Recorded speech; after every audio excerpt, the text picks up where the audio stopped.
Assalamualaikum warahmatullahi wabarakatuh. Perkenalkan, nama saya Muhammad Insani Zuliansyah. Saya dari kelompok 3. Saya mewakili teman-teman di sini ingin memaparkan materi teknik-teknik konseling individual dalam mata kuliah bimbingan dan konseling individual. Oke, kelompok 3 sendiri beranggotakan ada Ida Rahmawati, ada saya sendiri Muhammad Insani Zuliansyah, ada Nadia Yuliani, ada Rahmi Wulansari, ada Tiara Saufanisma, dan Widya Wulansari. Oke, tanpa berbasa-basi lagi, mari kita lanjut. Mari kita langsung saja ke poin pertama, yaitu apa sih pengertian konseling? Oke, mari kita bahas. Istilah konseling yang diadopsi dari bahasa Inggris counseling, di dalam kamus artinya dikaitkan dengan kata counsel, memiliki beberapa arti yaitu nasihat, to obtain counsel, arjulan, to give counsel, and pembicaraan, to take counsel. Berdasarkan arti di atas, konseling secara etimologis berarti pemberian nasihat, anjuran, dan pembicaraan dengan bertukar pikiran. Oke, setelah kita tahu apa pengertian dari konseling, lalu kita lanjut ke konseling individual. Apa sih konseling individual itu? Oke, mari kita bahas. Konseling individual merupakan layanan konseling yang dilakukan oleh seseorang konselor terhadap klien atau siswa. Itu kalau guru BK, berarti siswa. Dalam rangka pengentasan masalah pribadi klien atau siswa. Dalam suasana tatap muka dilaksanakan interaksi langsung antara klien dan konselor atau guru BK jika itu sifatnya di sekolahan. Oke, itu adalah pemaparan materi dari saya di poin pertama dan kedua.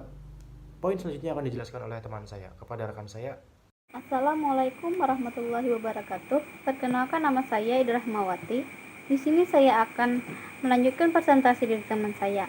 Di sini saya akan menjelaskan tentang tujuan dan fungsi konseling individu.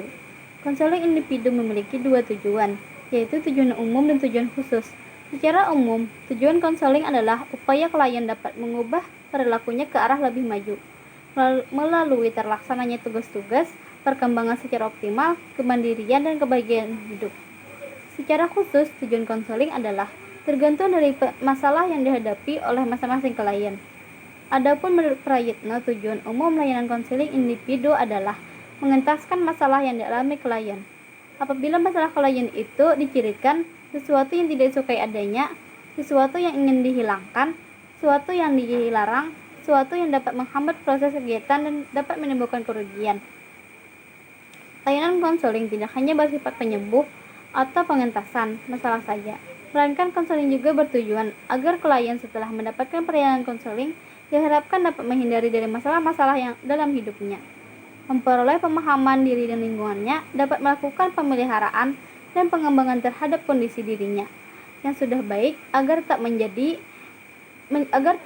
yang lebih baik, dan dapat juga dapat melakukan ke arah diri pencapaian semua hak-haknya sebagai pelajar maupun sebagai warga negara. Dari pernyataan yang tadi dapat disimpulkan bahwa tujuan dari konseling individu adalah mengentaskan permasalahan klien agar ia dapat menjadi lebih baik dari sebelumnya dan membuat klien menjadi mandiri serta dapat menginspirasi permasalahan yang sama sehingga dapat dicegah. Selanjutnya akan dilanjutkan oleh teman saya. Perkenalkan, nama saya Nadia Yuliani, NIM 19 10 123 22 0015. Di sini saya akan menjelaskan tentang fungsi konseling individu. Layanan konseling memiliki beberapa fungsi yang dipenuhi saat melakukan pelaksanaan kegiatan konseling. Ada beberapa fungsi. 1. Fungsi pemahaman. Fungsi konseling yang menghasilkan pemahaman bagi klien atau siswa seperti bakat, minat, fisik, lingkungan sekitar, juga tentang pendidikan selanjutnya. 2. Fungsi pencegahan. Fungsi konseling yang menghindarkan klien atau siswa dari berbagai permasalahan yang akan timbul atau mengganggu dalam proses perkembangannya. 2. Fungsi pengentasan. Fungsi yang menghasilkan kemampuan klien atau siswa untuk memecahkan masalah-masalah yang dialami klien atau siswa dalam kehidupan dan perkembangannya. 4. Fungsi pemeliharaan. Fungsi konseling yang menghasilkan kemampuan klien untuk memelihara dan mengembangkan berbagai potensi yang dimilikinya untuk lebih berkembang lagi. 4. 5. Fungsi advokasi. Fungsi ini di mana kondisi yang menghasilkan pembelaan terhadap berbagai bentuk pengingkaran atas hak-hak yang dialami klien atau siswa tersebut. Dari beberapa fungsi tadi dapat disimpulkan fungsi konseling individu di mana konselor dapat memberikan pemahaman kepada klien atau siswa tentang permasalahan yang dihadapinya.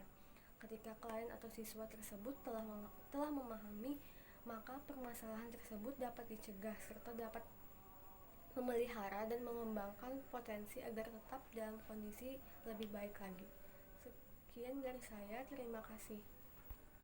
Saya Tiara Saufanizma dengan NIM 19101233200007. Di sini saya akan melanjutkan presentasi dari teman saya. Saya akan menjelaskan tentang prinsip konseling individual. Yang pertama yaitu bimbingan dan konseling melayani semua individu tanpa memandang umur yang lebih tua maupun yang lebih muda, tanpa memandang jenis kelamin yang perempuan ataupun laki-laki, tanpa memandang suku, agama, dan status sosial ekonomi. Yang kedua yaitu bimbingan dan konseling berurusan dengan pribadi dan tingkah laku yang unik dan dinamis.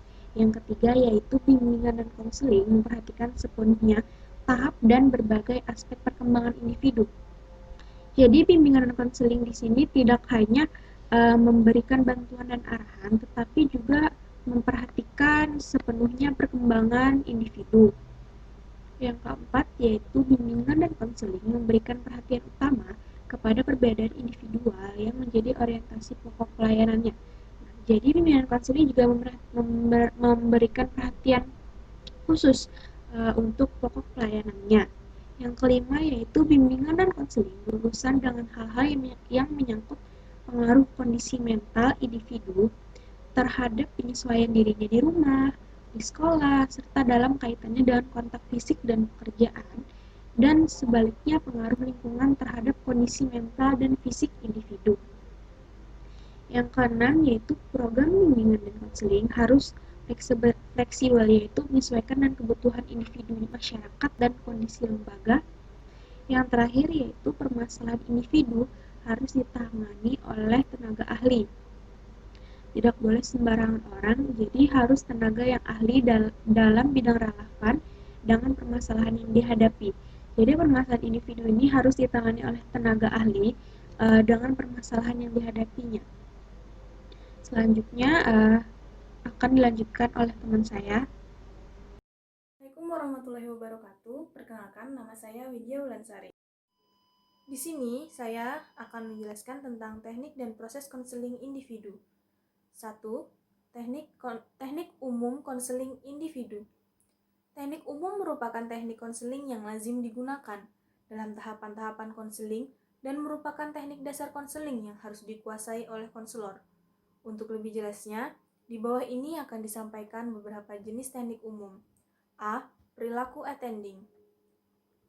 Perilaku attending dapat juga dikatakan sebagai penampilan konselor yang menampakkan komponen-komponen perilaku nonverbal, bahasa lisan, dan kontak mata. Perilaku attending yang ditampilkan konselor akan mempengaruhi kepribadian klien, yaitu meningkatkan harga diri klien dan menciptakan suasana yang aman bagi klien. B. Empati. Empati adalah kemampuan konselor untuk merasakan apa yang dirasakan klien dan berpikir bersama klien. Empati ada dua macam, yaitu pertama, empati primer, yaitu bentuk empati yang hanya berusaha memahami perasaan, pikiran, keinginan, dan keinginan klien, dengan tujuan agar klien dapat terlibat dan terbuka. 2. Ada empati tingkat tinggi, yaitu keikutan konselor membuat klien tersentuh dan terbuka untuk mengemukakan isi hati yang terdalam, berupa perasaan, pikiran, pengalaman, termasuk penderitaannya. 3. Ada refleksi. Refleksi adalah konselor memantulkan kembali kepada klien tentang perasaan, pikiran, dan pengalaman klien sebagai hasil pengamatan terhadap perilaku verbal dan nonverbal. Refleksi ada 3, yaitu refleksi perasaan, refleksi pengalaman, dan refleksi pikiran. C. Eksplorasi. Eksplorasi adalah teknik untuk menggali perasaan, pengalaman, dan pikiran klien. Eksplorasi memungkinkan klien untuk bebas berbicara tanpa rasa takut, tertekan, maupun terancam. Eksplorasi ada 3 macam, yaitu eksplorasi perasaan, eksplorasi pengalaman, eksplorasi pikiran. D. Menangkap pesan utama. Menangkap pesan utama, pre-pressing, adalah teknik untuk menyatakan kembali esensi atau inti yang diungkapkan oleh klien dengan teliti, mendengarkan pesan utama klien, serta mengungkapkan kalimat yang mudah dan sederhana. E. Pertanyaan terbuka atau open question. Pertanyaan terbuka yaitu teknik umum untuk memancing klien agar mau berbicara menggunakan perasaan, pengalaman, dan pemikirannya dapat digunakan dengan teknik pertanyaan terbuka. Pertanyaan terbuka yang baik dimulai dengan kata-kata apakah, bagaimana, adakah, bolehkah, dan dapatkah. F. Pertanyaan tertutup atau closed question. Bentuk-bentuk pernyataan yang sering dimulai dengan kata-kata apakah, adakah, dan harus dijawab oleh klien dengan kata ya atau tidak dengan kata-kata singkat. G. Dorongan minimal. Suatu dorongan langsung yang singkat terhadap apa yang dikatakan klien dan memberikan dorongan singkat seperti oh, ya, terus, lalu, dan H. Interpretasi. Teknik untuk mengulas pemikiran, perasaan, dan perilaku atau pengalaman klien dengan merujuk pada teori-teori, bukan pandangan subjektif konselor. I. Mengarahkan atau directing. Teknik untuk mengajak dan mengarahkan klien melakukan sesuatu, misalnya menyuruh klien untuk bermain peran dengan konselor atau menghayalkan sesuatu. J. Menyimpulkan sementara. Pembicaraan antara konselor dengan klien maju secara bertahap ke arah pembicaraan yang makin jelas. Maka setiap periode waktu tertentu, konselor bersama klien menyimpulkan pembicaraan yang telah dilakukan. K. Memimpin. Teknik untuk mengarahkan pembicara dalam wawancara konseling sehingga tujuan konseling tercapai. L. Fokus. Teknik membantu klien memusatkan perhatian pada pokok pembicaraan. M. Konfrontasi. Teknik yang menentang klien untuk melihat adanya inkonsistensi antara perkataan dengan bahasa tubuh, ide awal dengan ide berikutnya, senyum dengan kepedihan, dan sebagainya. N. Menjernihkan. Teknik untuk menjernihkan ucapan-ucapan klien yang samar-samar, kurang jelas, dan agak meragukan. O. Memudahkan. Teknik untuk membuka komunikasi agar klien dengan mudah berbicara, menyatakan perasaan, pikiran, dan pengalamannya secara bebas. P. Diam. Konselor menunggu klien yang sedang berpikir sejenak antara kisaran waktu 5-10 detik. Q. Mengambil inisiatif. Ini dilakukan konselor manakala klien kurang bersemangat untuk berbicara, sering diam, serta kurang berpartisipasi. R. Memberikan nasihat. Jika klien meminta nasihat, konselor harus mempertimbangkan apakah itu pantas atau tidak. S. Pemberian informasi. Dalam hal ini, informasi yang diminta klien sama halnya dengan pemberian nasihat. Jika konselor tidak memiliki informasi, sebaiknya dengan jujur mengatakan tidak mengetahuinya. Namun bila konselor mengetahui informasi, upayakan klien supaya tetap mengusahakannya untuk tahu. T. Merencanakan. Teknik ini digunakan menjelang akhir sesi konseling untuk membantu agar klien dapat membuat rencana atau tindakan perbuatan yang produktif untuk kemajuan klien. U. Menyimpulkan. Bersama dengan berakhirnya sesi konseling, maka sebaiknya konselor dapat menyimpulkan hasil pembicaraan secara keseluruhan yang menyangkut tentang pikiran, perasaan klien sebelum dan setelah mengikuti proses konseling. Selain itu, bantulah klien untuk memantapkan rencana-rencana yang telah disusunnya. Teknik umum konseling yang telah dijelaskan di atas sangatlah penting dalam proses konseling, karena teknik ini dapat dijadikan panduan bagi konselor dalam membantu klien untuk mengatasi masalah yang dihadapi serta konselor dapat mengidentifikasi masalah klien. Selanjutnya akan dijelaskan oleh teman saya. Selanjutnya saya akan melanjutkan presentasi dari teman saya. Di sini saya Rahmi Lansari ingin menjelaskan proses konseling individual. Secara umum proses ini terbagi menjadi 3 tahapan, yaitu yang pertama yaitu tahapan proses konseling awal. Di tahapan konseling awal ini ada 4 tahapan lagi. Yang pertama yaitu membangun hubungan antar klien. Yang kedua, memperjelas dan mendefinisikan masalah. Yang ketiga, membuat penafsiran dan penjajakan. Yang keempat yaitu menegosiasikan kontrak. Tahapan yang kedua yaitu tahap kerja. Kegiatan ini adalah memfokuskan pada sebagai berikut: A. Penjelajahan masalah klien. B. bantuan yang akan diberikan berdasarkan penilaian kembali apa-apa yang telah dijelajahi tentang masalah klien. Adapun tujuannya terbagi lagi menjadi 3. Yang pertama yaitu menjelajahi dan mengeksplorasi masalah, isu, dan kepedulian klien lebih jauh. Yang kedua, menjaga agar hubungan konseling selalu terpelihara. Yang ketiga, proses konseling agar berjalan sesuai dengan kontrak. Yang terakhir yaitu tahap konseling akhir, yaitu tahap tindakan. Pada tahap akhir konseling ditandai beberapa hal. Yang pertama yaitu menurunnya kecemasan si klien. Hal ini diketahui karena konselornya menanyakan keadaannya.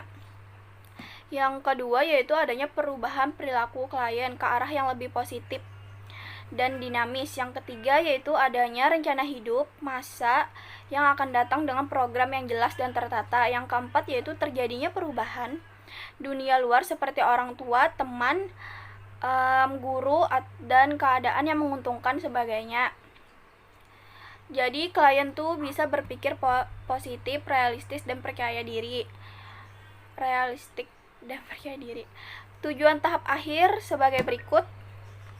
Yang pertama yaitu memutuskan perubahan dan sikap dan perilaku yang memadai.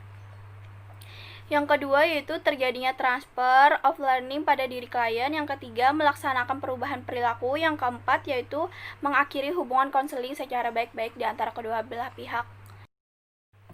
Di sini saya akan membacakan kesimpulan dari kelompok kami, yaitu konseling individual merupakan layanan konseling yang dilakukan oleh seorang konselor terhadap klien ataupun siswanya dalam rangka pengentasan masalah pribadi klien atau siswa. Dalam suasana tatap muka dilaksanakan interaksi langsung antara klien dengan konselor, membahas berbagai hal tentang masalah yang dialami si klien. Terdapat beberapa teknik umum yang sering digunakan dan dilaksanakan oleh seorang konselor, di antaranya yang pertama yaitu perilaku attending, kedua empati, ketiga refleksi, keempat eksplorasi, kelima menangkap pesan utama atau parsing. Dari beberapa teknik di atas, hanya sebagian kecil teknik yang dipahami konselor. Teknik-teknik tersebut memudahkan konselor dalam memahami dan memberikan layanan sehingga proses konseling akan berjalan dengan efektif dan lancar. Sekian dan terima kasih presentasi dari saya. Saya mewakili teman-teman saya yang lain untuk menutup presentasi ini. Wabillahi wa taufiq wal hidayah. Wassalamualaikum warahmatullahi wabarakatuh.